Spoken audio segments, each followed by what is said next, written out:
Siapa yang tahu tiba-tiba nanti Uya Kuya bakal jadi gubernur, jadi menteri, jadi presiden. Panasonic Award gue udah berapa belas biji gitu kan. Udah sempat juga pas pandemi kemarin tuh gue lagi dalam masa-masa kebosanan gue di dunia entertainment.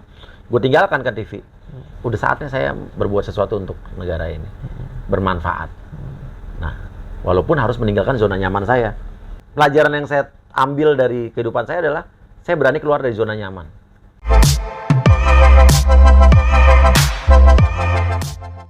Assalamualaikum warahmatullahi wabarakatuh. Hai guys, hari ini kita akan ke rumah musician, magician, dan youtuber. You guys saksikan wawancara saya dengan beliau. Ayo guys, ikuti saya. Guys, hari ini kita bertemu dengan abang kita yang paling keren. Beliau adalah Bang Uya Kuya. Yuk guys, kita bincang-bincang dikit. Siap. Zaki Abbas. Ngefans Zaki Abbas gitu. Luar biasa. Ini adik kandungnya Mas Farhat Abbas nih. Aduh. Mantap ya. Alhamdulillah. Bang. Yes. Kita mau ngomong nih sedikit bang. Iya. Pengen tahu nih profil abang mulai dari awal masuk ke dunia keartisan itu mulainya. Kalau saya taunya itu dulu waktu kita masih kecil, abang itu sebagai penyanyi, musisi. Penyanyi, Tofu dulu. Tofu. Terus beralih jadi magician gitu. Iya. Terus sekarang beralih jadi youtuber. Ceritain dong bang dari awalnya bang. Jadi dari zaman SMP kita dulu udah senang di dunia seni lah. Udah ngeband, SMA ngeband, nge-MC. Jadi sama kita kuliah pun sebetulnya dulu awalnya kuliah itu cuman yang penting sesuai dengan keinginan orang tua lah. Dan lulus kuliah, kita sempat kerja dulu, kerja di perusahaan, sempat jadi konsultan juga di perusahaan asing.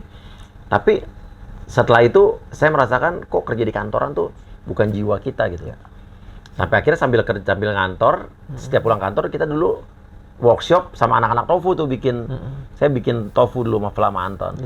Akhirnya diterima sama label rekaman, udah saya keluar dari kantor dan bilang sama ibu bapak saya, Pak, Ma, kan ini saya udah lulus kuliah, udah coba kerja kantor sesuai dengan keinginan kalian, tapi kita mau coba jalan yang lain.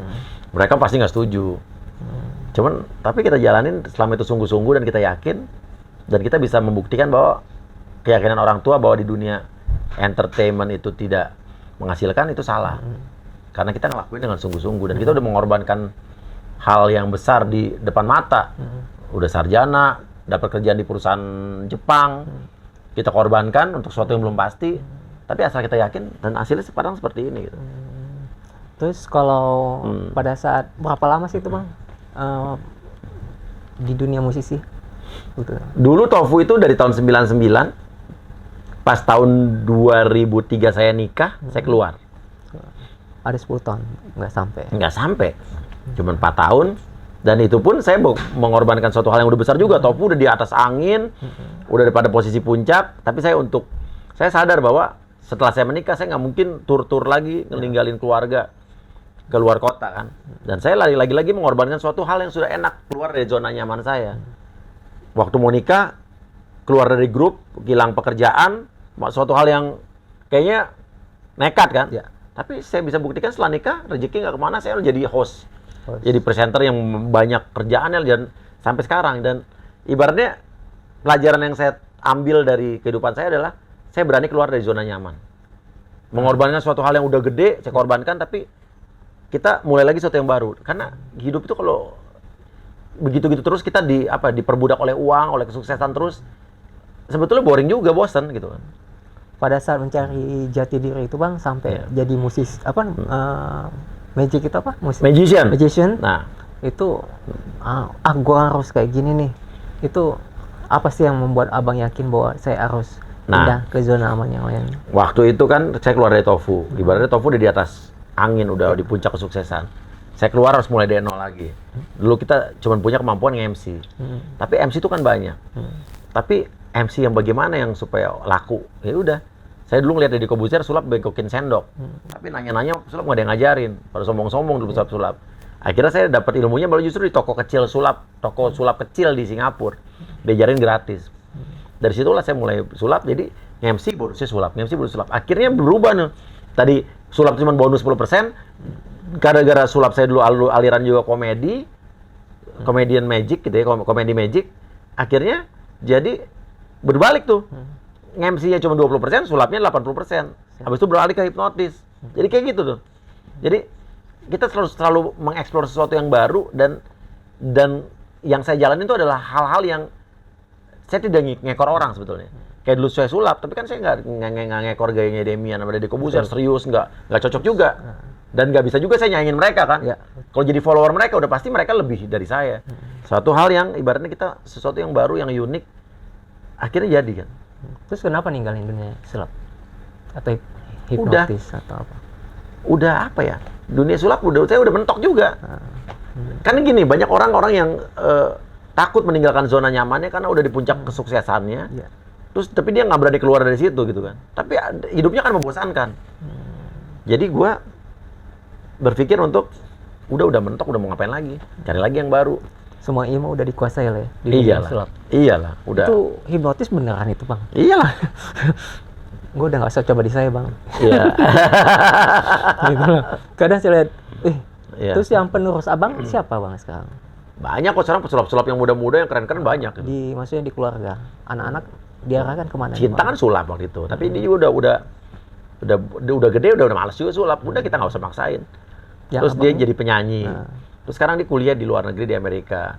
Lagi fokus kuliah. Abah Cinta baru yang adanya baru tahun depan.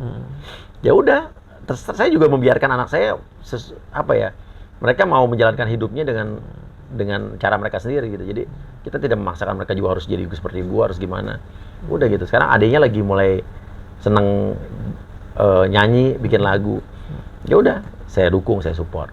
Apa yang abang belum capai dalam hidup ini? Yang saya belum capai ya di dalam hidup ini justru ada suatu hal yang dulu saya nggak mau terjun ke situ. Saya sarjana ilmu politik, tapi saya nggak pernah terjun ke politik praktis. Ditawarin berbelas-belas tahun nggak pernah mau. Saya berpikir kayaknya udah saatnya saya berbuat sesuatu untuk negara ini, bermanfaat. Nah, walaupun harus meninggalkan zona nyaman saya. Di artis kan udah enak nyaman, duit kita dapat tanpa kita diatur oleh orang lain. Kita waktu kerja juga ngatur sendiri. Tapi kalau saya meninggalkan ini ke dunia politik, pasti ada nanti konsekuensinya. Pasti banyak juga TV-TV yang akan secara halus memblacklist saya karena tidak sepaham dengan partai mereka. Kan karena pemilik-pemilik TV juga ada yang berpartai kan. Betul. Tidak sesuai dengan koalisi politik mereka gitu kan.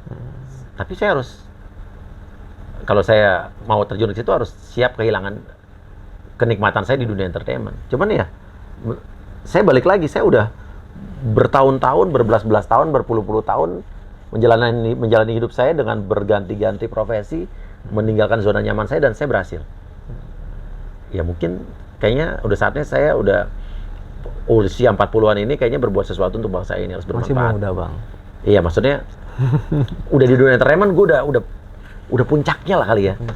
Panasonic Award gue udah berapa belas biji gitu kan. Udah sempat juga pas pandemi kemarin tuh gue lagi dalam masa-masa kebosanan gue di dunia entertainment. Gue tinggalkan kan TV. Tapi ya sekarang gue lagi nikmat di YouTube. Podcast ini juga suatu hal yang dulu bukan gue banget gitu kan. Podcast kan Deddy Corbuzier.